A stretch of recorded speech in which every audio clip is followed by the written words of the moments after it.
Mais à un moment donné, l'État a mis au pot 50 millions d'euros Oui. sans contrepartie. Et à ce même moment-là, vous avez annoncé de partir dans une double holding de Ching aux Pays-Bas. Donc un montage juridique et financier pour payer moins d'impôts et réduire la fiscalité sur les cessions d'actions et des dividendes. Et là, au même moment où on accompagne l'entreprise sans contrepartie, donner 50 millions sans retour, et au même moment, on décide, vous décidez de partir sur une raison de fiscalité au moment où vous restructurez la dette et d'optimisation fiscale, permettez-moi de vous dire mon étonnement, pour pas dire mon agacement. Est-ce que je peux rectifier deux de vos propos? Très bien. C'est un débat, un échange. Très bien. Alors le premier d'abord, le prêt d'abord a été un prêt qui a été remboursé le 18 décembre à un taux de 15%. Donc effectivement l'État était là, mais je pense que l'État a été aussi, bien servi en tout cas en termes d'intérêt. Je rappelle que 15% sur 50 millions, c'est 7,5 millions. Sans comparaison avec l'ensemble des cabinets de conseil qui ont agi sur les 5 dernières années je ne comparerai pas les deux. 500 millions d'euros et qui ont agi pour scinder l'entreprise en deux et qui l'a mis dans des difficultés. Non, mais je tiens juste à dire simplement que ce prêt a été remboursé, oui, et donc l'État n'a pas été... Non, mais l'État s'est pas gavé avec Atos. Je me suis permis de dire. Non, mais il y en a beaucoup qui se sont gavés sur la bête. L'État a été au rendez-vous à un moment donné pour accompagner dans une entreprise dans laquelle elle n'avait aucune participation, je préfère le dire. Oui, tout à fait. Qu'elle n'a toujours pas, d'ailleurs. Voilà. Et deuxième point, les Double Dutch Co, donc puisque vous touchez ce sujet-là, n'ont pas été créés pour faire de l'évasion fiscale. Je sais que ça a été écrit, mais c'est... Oui, enfin, ou même de faire de la simplification ou de l'optimisation, comme vous voulez. La réponse est non. Ça a été fait simplement parce que nos créditeurs ont demandé à simplement être protégés sur l'asset s'il devait y avoir de nouveau des problèmes. Mais ce n'est pas en fait pour payer moins d'impôts. Voilà, c'est juste simplement, ça permet simplement de loger certains actifs et de pouvoir avoir une lecture plus simple pour des créditeurs, c'est tout. Ça ne change strictement rien, je peux vous assurer au day-to-day. J'ai lu le document transmis au CSE, vous avez raison, c'est vos créditeurs, donc vos actionnaires qui vous l'ont demandé. Oui. Je redis que ce n'est pas de l'évasion fiscale. Non, je reprécise pour deux raisons. Un montage juridique et financier pour payer moins d'impôts, donc c'est ce qu'on appelle l'optimisation fiscale, ce qui est tout à fait autorisé. Après, on peut savoir est-ce que c'est moral ou pas, mais moi je ne suis pas dans la moralité, mais on peut s'interroger. Donc c'est légal. Bon, voilà. Et la deuxième, voilà. Et la deuxième question, c'est réduire la fiscalité sur les cessions d'actions et de dividendes au moment où il y avait une restructuration de dette, des ventes d'actions, etc. Bon, voilà. Je vous le dis en tant que parlementaire ayant un regard acéré sur la situation, que l'État puisse accorder un prêt de 50 millions, très bien, mais qu'au même moment, quasi concomitamment, il y ait ce schéma-là qui soit organisé, je vous le dis, pour moi, ça m'interroge, d'autant plus que l'État n'est pas actionnaire de l'entreprise. On a beaucoup reproché à l'État de ne pas avoir agi assez avant. Moi, je pense que c'est une question, chaque chef d'entreprise est responsable de la conduite de son entreprise, et on ne peut pas demander à l'État de venir pallier une défaillance de direction successive, et lorsqu'elle est au chevet de telle ou telle entreprise pour conserver un emploi, et je le redis avec toutes les choses que vous faites, je trouve que ça aurait pu ne pas être fait ou pas de façon concomitante, parce que c'est plus que ça interroge, je dois vous dire mon agacement. Non, mais je note. Enfin, je me permets simplement de vous redire que ce n'est absolument pas une façon d'optimiser, mais pas de problème. Je peux vous assurer que ça ne changera pas. Une double holding aux Pays-Bas, si vous voulez, c'est pas pour aller cueillir des fleurs, en général. Ouais, c'est pas par amour des tulipes. Non, mais en fait, en Inde, nous avons 20 000 personnes, ce qui fait 25%, par 50, comme vous l'avez dit. C'est simplement que, par contre, le offshoring et ce qu'on appelle le nearshoring, qui est en fait en Europe, en Roumanie, en Pologne, en Bulgarie notamment, effectivement, fait 50%. Mais en fait, ce qu'il faut savoir, c'est que beaucoup d'acteurs publics européens nous demandent en fait de faire de l'offshoring en Europe. Et c'est pour ça que si vous pouvez préciser la signification française du offshoring. Alors du nearshoring, nearshoring théoriquement ça veut dire à côté, donc c'est plutôt en fait c'est utiliser des pays à moindre coût, mais localisés en Europe.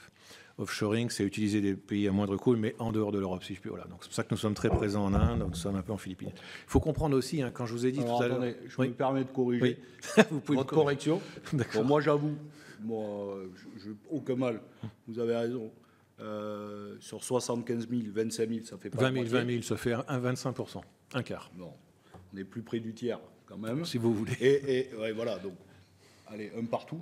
Et pour répondre au Monsieur le Président, l'offshoring, c'est la délocalisation d'emplois sans site industriel. C'est de la délocalisation, mais de cerveau. Parce que de toute façon, comme l'entreprise, ce n'est que du cerveau, et Monsieur le Président, directeur général vient de le dire, c'est de la délocalisation sur la question du coût du travail. Exactement. Voilà. C'est une façon de faire, c'est une façon d'être plus compétitif face à d'autres acteurs, notamment des Indiens. Nous avons des acteurs indiens en face de nous qui sont très forts. Si vous voulez avoir juste parce que quand je vous dis en fait que ce ne sont pas des aides, le CICE, le CIR, ça permet simplement de baisser le coût du salaire en France. Mais pour votre information, un ingénieur en Inde et un ingénieur en France, un ingénieur en Inde coûte 5 fois moins cher qu'un ingénieur en France. Et fait le même travail. Il ne faut pas croire que ce sont des gens qui travaillent moins bien, ils travaillent même plus. 40 heures à peu près par semaine. Donc, lorsqu'on a des pressions sur les prix, et on a des pressions aussi des administrations publiques, voilà, donc nous essayons aussi d'être au meilleur prix, bien sûr, pour tous nos clients. Nous sommes en fait obligés de pouvoir utiliser certaines ressources en dehors de pays comme la France. C'est une question que je me pose donc, si je comprends bien, pour concourir au marché public, parfois, ce n'est pas des cerveaux français ou européens, c'est des cerveaux indiens. Non, en public, impossible quasiment. Impossible. Ouais. Ça nous est interdit souvent. Ah, ça vous est interdit. Mais c'est pour ça qu'on fait ce qu'on appelle du nearshoring, c'est-à-dire plus en Roumanie, en Pologne. Donc on utilise... Dans la communauté européenne. Exactement. On utilise d'autres cerveaux, comme vous dites, qui ne sont pas français, mais qui sont européens. C'est assez extraordinaire. Enfin, c'est écrit sur le papier, mais après, c'est des gens dans l'ensemble. Non, on fait quand même très attention de l'entreprise, quand même. Non, ça on fait pas. Ah non, ça on pourrait pas se permettre. Non, dans les marchés publics, lorsqu'on nous demande de ne pas travailler en Inde, on ne travaille pas en Inde. Non, ça je vous. Dans la compagnie. Mais quand on parle de marché international, on parle beaucoup des États-Unis et de la Chine, qui, c'est vrai, subventionnent parfois à gogo certaines filières industrielles. Oui, massivement, bien sûr. Voilà. Mais c'est parfois très simple, parfois des guichets uniques en tout cas. Mais le retour sur investissement, et pour les États-Unis et pour la Chine, se fait à l'intérieur des pays. Nous, le problème, c'est que vous reprenez le CIR, par exemple. On peut dire, ah oui, mais c'est pour être compétitif. Très bien, même si on pourrait en débattre, mais allons-y. Mais ce qu'on s'aperçoit, c'est que d'abord, il n'y a pas une obligation que ça soit fait en France, c'est l'Union européenne. Il n'y a pas une obligation que ça soit fait en interne, mais il peut y avoir de la sous-traitance. Okay.